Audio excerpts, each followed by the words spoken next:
बिपिएफआ जि मोनसे खामानि मावदों बेयो थाइजौ फिथाइ गैयैयाव अन्थाइ खुबैनाय बायदि जादों, जेराव जेबोआनो गैला।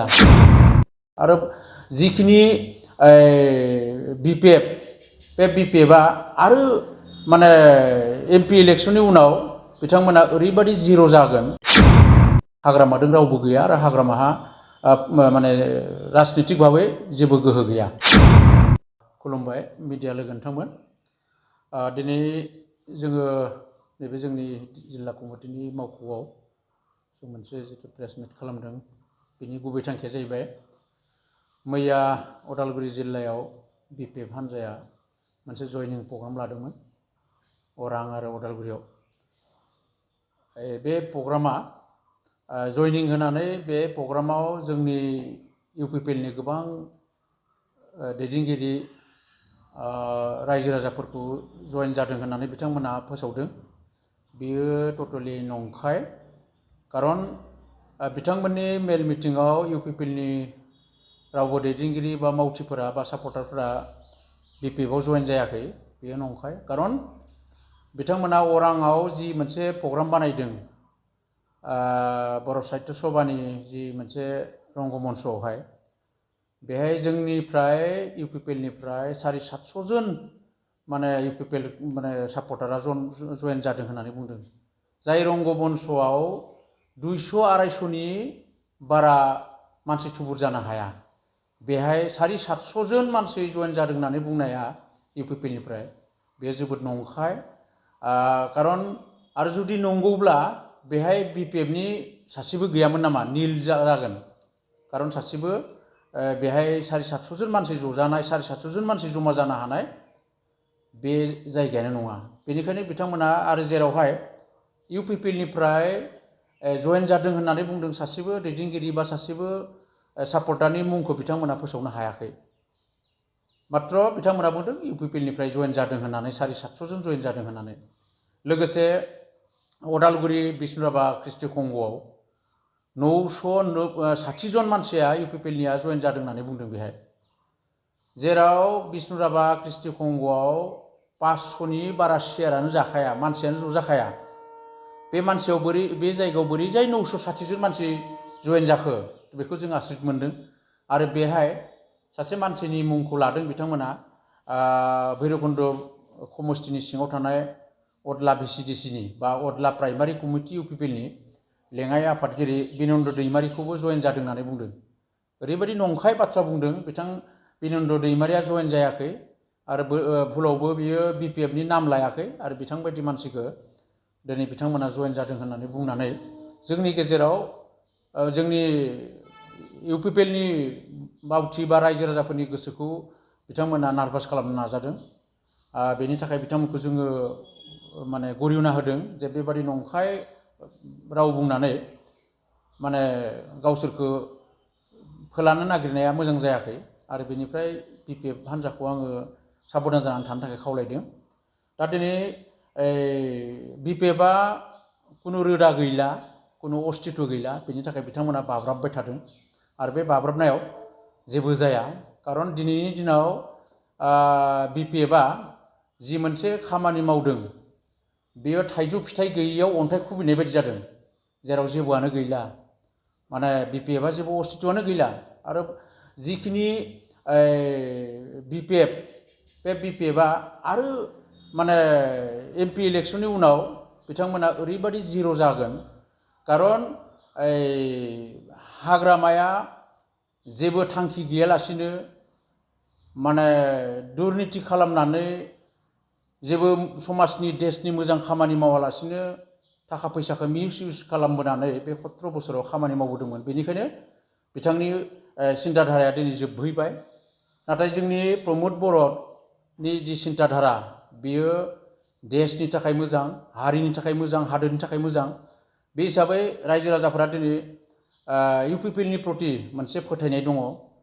जिखिनि आसनि लानानै प्रमद बर'आ दिनै खामानि मावदों, बेजोंहाय रिजायनानै हाग्रामाया 17 बोसोराव जिर'आवनो सोलिलांबाय। नाथाय दिनै प्रमद बर'आ बोसोरनैयावनो जोंनि फैबाय थानाय जेनेरेसननि थाखाय, जोंनि समाजनि थाखाय गोबां मोजां आसनि लानानै खामानि मावदों।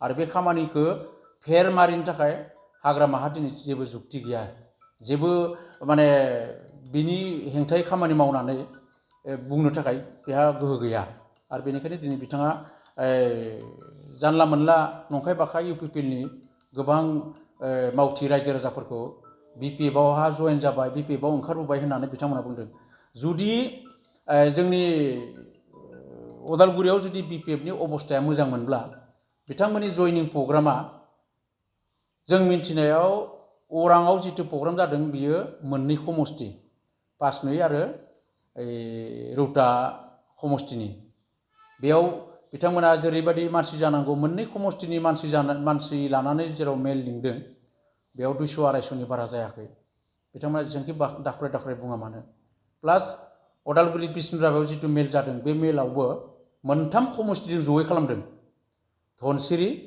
भैरबकुन्द आरो हरिसिङाखौ लानानै मोनथाम समष्टिजों 500 जन मानसियानो बेयाव गेदारिं जानो हायाखै गतिके दिनैनि दिनाव हाग्रामादों रावबो गैया आरो हाग्रामाहा माने राजनितिक भाबै जेबो गोहो गैया आरो बेनिखायनो दिनै हाग्रामाया जानला मोनला 2 नाम्बार पलिसि खालामनानै जोंनि गेजेराव मोनसे इउपिपिएलनि जिखिनि माने माबा गोहो बेखौ खमायनो थाखाय बा नार्भास खालामनो थाखाय बेखिनि हाबाफारिखौ लाबाय थादों बेनिखायनो आं खावलायदों जोंनि रायजो राजाफोरखौ जे हाग्रामानि दिनैनि बे खामानिया जाहैबाय एम्बासादर बोराइनि कालार गोमानायखौ रिपेन्टिं खालामनाय बे एम्बासादर गंसेनि माने जुदि कालारा डेमेज जायोब्ला बेखौ रिपेन्टिं खालामोब्ला बियो जेब्लाबो अरिजिनेलाव फैफिननो हाया बेनिखायनो बिथाङा दा रिपेन्टिं खामानि मावबाय थादों आरो बे रिपेन्टिंआव बिथाङा साक्सेस जाया खारन 17 बोसोर हाग्रामानि साननाय हनायखौ बिटिसि बाखि रायजो राजाफ्रा बुजिजोब्बाय मिन्थिजोब्बाय बिथाङा जेसेबांखिनि नाजाया बेयाव बिथाङा साक्सेस जानो हानाय नङा बेनिखायनो आं रायजो राजा बिटिसि बाखि रायजो राजाफोरखौ खावलायदों दिनैनि दिनाव हाग्रामाखौ लानानै जोंनि ओनसोल जोंनि समाजा जेबो जाया हाग्रामाया जेसेबांखि बुङा मानो जों 17 बोसोराव मिन्थिखाना बुजिखानानै हाग्रामायादि जोंनो माबा मोनसे गोदान होनो हागोन माबा मोनसे गोदान थांखि गोदान हाबाफारि जोंनो होनो हागोन बे सम्भब नङा बेनिखायनो दिनै जाय प्रमद बर'आ जिखिनि मोजां थांखि लानानै बिटिसि बाखि रायजोनि थाखाय खामानि मावबाय थादों बेयाव हाग्रामाया जेसेबांखिनि 2 नाम्बार बाथ्रा बुंनानै खामानि मावनो नाजाया मानो बेयाव जाहाथे रायजो राजाफोरा सांग्राङै थायो आरो भुलावबो जाहाथे बे हाग्रामानि मिसा बुंनायाव जाहाथे रायजो राजाफोरा माने गोरोबलाङा आं बेखौ खावलायबाय मोनसे गोजोनथाव खौरां क'क्राझार सहरनि जेडि रडजों नांजाबनाय गोजोनपुरि रयेल एनफिल्ड श'रुमनि गोजौआव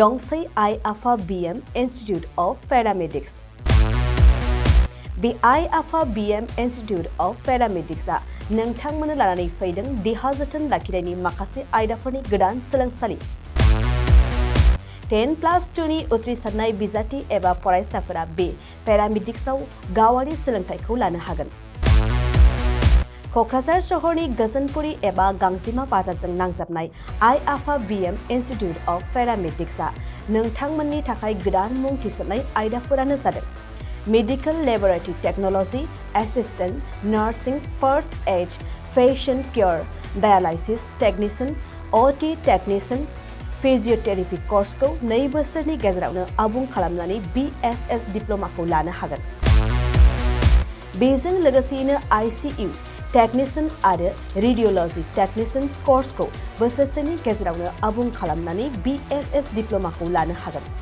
लोगोसे गासैबो डिप्ल'माखौ लानायनि उनाव सरकारि साख्रि मोननायनिबो सुबिदा दं जुदि नोंथांमोना बेफोर कर्सनि थाखाय गोदानै मुं थिसननो गोसो दंब्ला आइ आफा बिएम इन्स्टिट्युट अफ पेरामेडिक्सनि नैबे मबाइल नम्बर 9821663110 एबा 6002559220 आव थोंजों सुलाद ला